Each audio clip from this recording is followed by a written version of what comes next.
tudo o que você precisa saber sobre o HIV.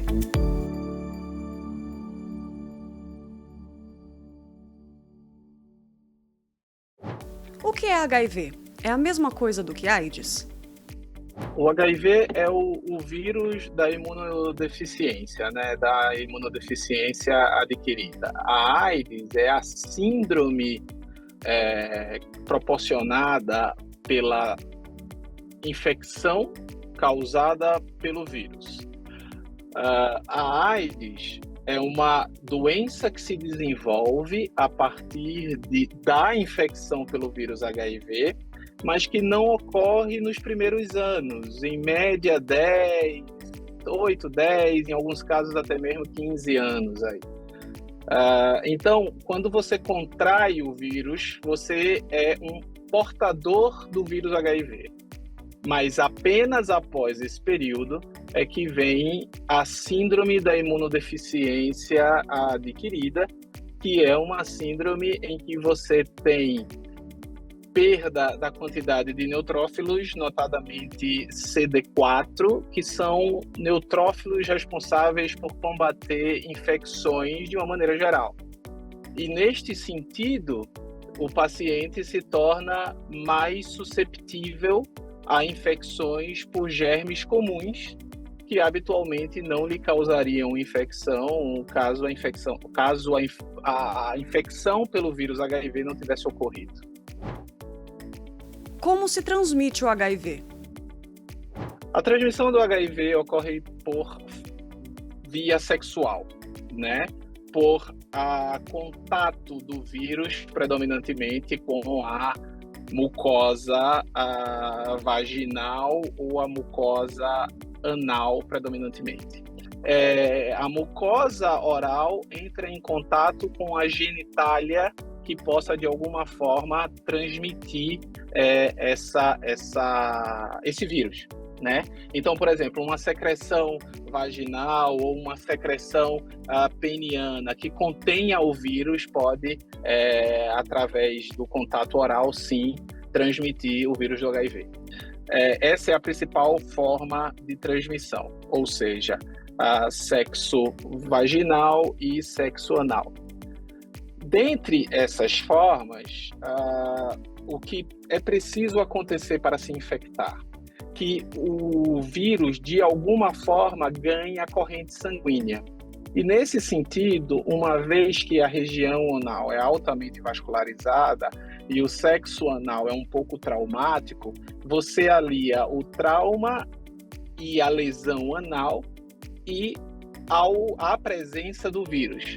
Então, quando o vírus encontra esse cenário de facilidade de ganhar a corrente sanguínea, ocorre maior taxa de infecção. Da mesma forma, existem outras vias, como, por exemplo, a ocorrência de acidentes com materiais perfuro-cortantes, isso muitas vezes relacionado aos profissionais de saúde, em que o profissional pode se contaminar, pode ter o seu dedo perfurado ou, de alguma forma, sangue de um paciente infectado espirra no olho, mas assim, com uma taxa de infecção muito, muito, muito menor quando comparada à via sexual, que definitivamente é a principal via de contaminação. Lembrando que a saliva, ela não transmite. Então, um beijo não vai transmitir o HIV, e outras formas, por exemplo, um abraço, um contato físico, o tato, nada disso está relacionado à transmissão do HIV. Como se prevenir do HIV e outras ISTs? Esse é um tema que há alguns anos a gente recomendaria, no que diz respeito ao HIV, somente a utilização do preservativo, né?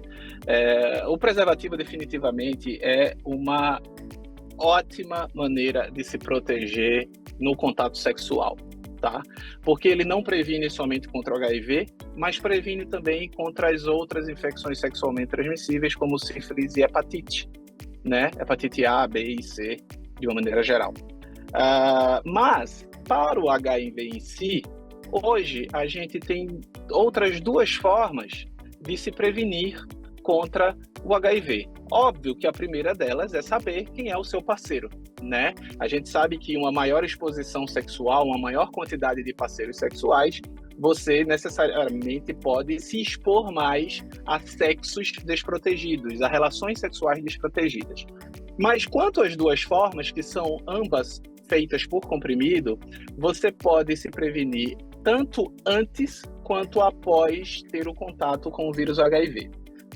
Antes, a gente chama de profilaxia pré-exposição, e ela vem reservada, segundo o Ministério da Saúde, para pacientes, para pessoas que têm comportamento de risco, comportamento de uma relação sexual desprotegida de maneira frequente, profissionais do sexo.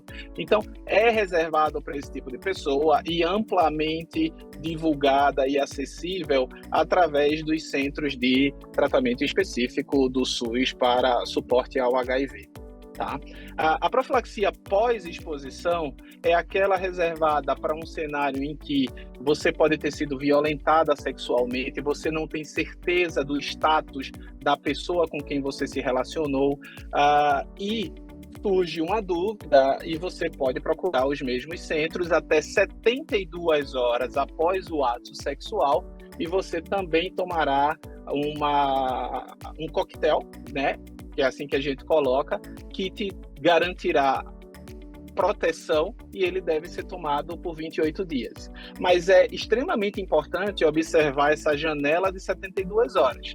Não há indicação de oferecer esse tipo de profilaxia após 72 horas. Aí já perde o sentido.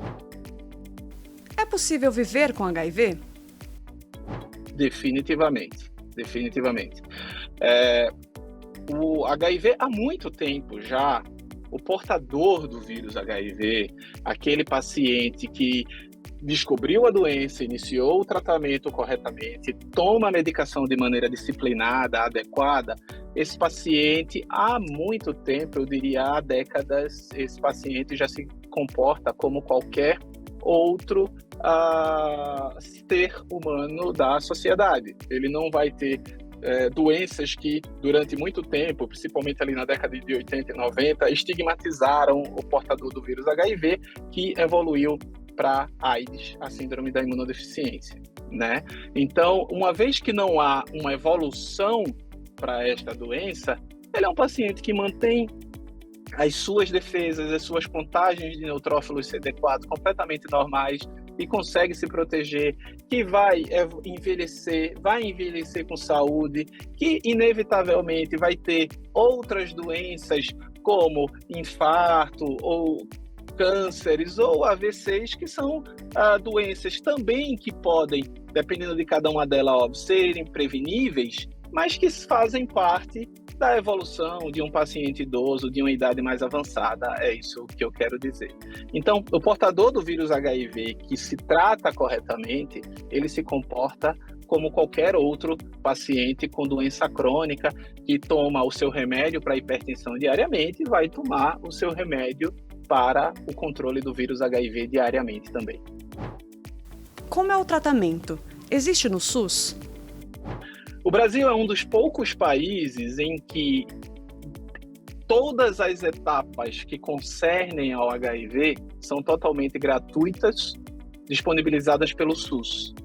Ainda que você quisesse comprar uma medicação numa farmácia qualquer, numa rede de farmácia qualquer, você não vai conseguir, porque esses medicamentos não são vendidos no Brasil. Eles são inteiramente disponibilizados pelo SUS. Então, você tem prevenção pelo SUS, você tem diagnóstico pelo SUS e você tem tratamento pelo SUS, seja tratamento ambulatorial ou até mesmo naqueles casos que precisam de internação.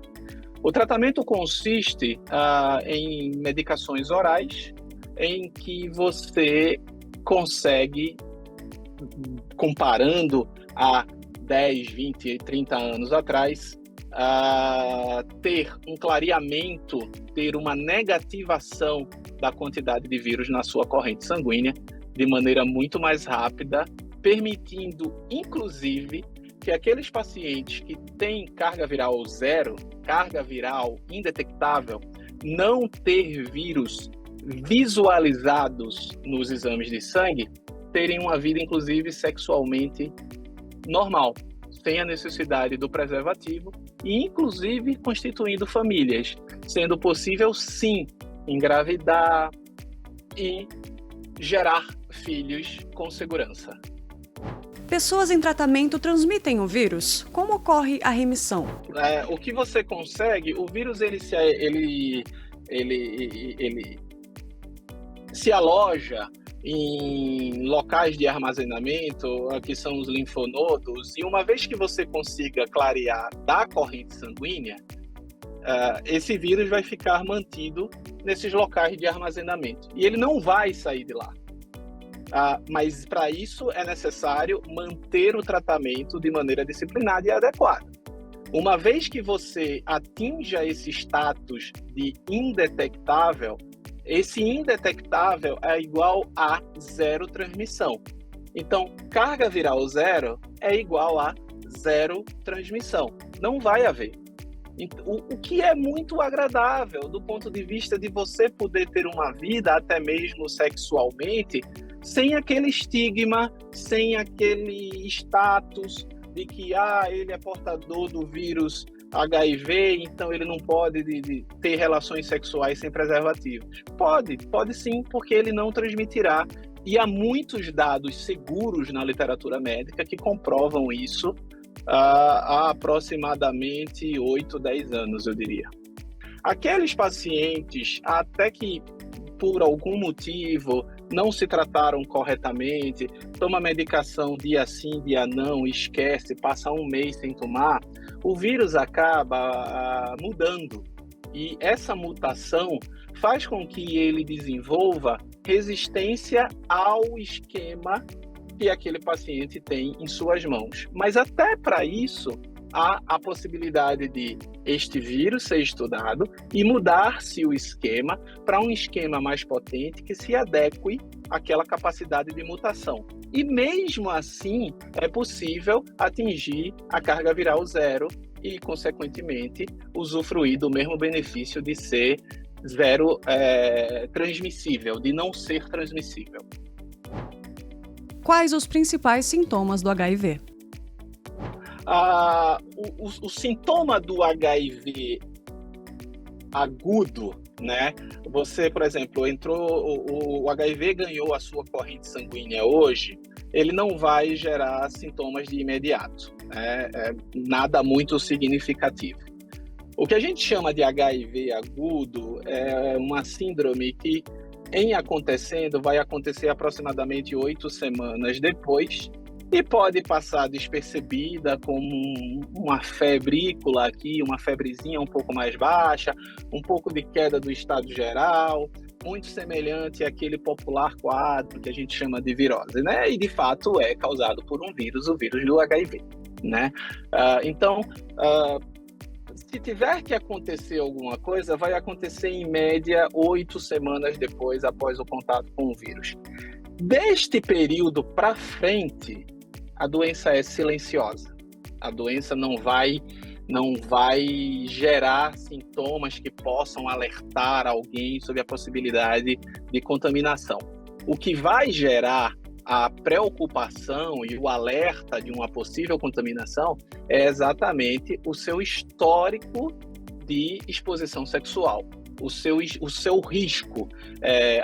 Eu tive uma relação sexual desprotegida, isso foi de maneira frequente, tive algumas relações sexuais desprotegidas, não sei o status da pessoa com quem eu me relacionei. Então, esses fatores de risco é que falam mais alto do que propriamente sintomas que possam vir. Os sintomas, sim, característicos, existirão depois daquele período todo, ali 8, 10 anos em média, em que há o desenvolvimento da síndrome da imunodeficiência adquirida.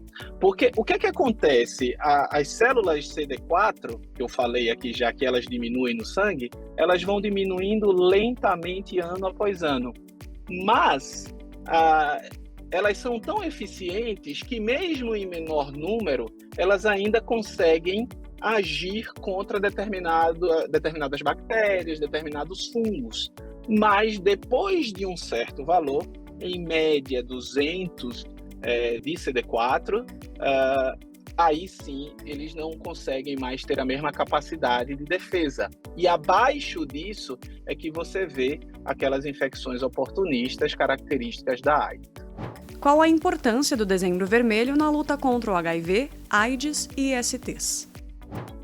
Pois bem, a importância, como tudo na vida, é a gente manter uma educação continuada, né? A gente nunca esquecer da necessidade de se prevenir, de como se prevenir, de que há maneiras, inclusive medicamentosas, de prevenção, assim como as maneiras comportamentais de prevenção.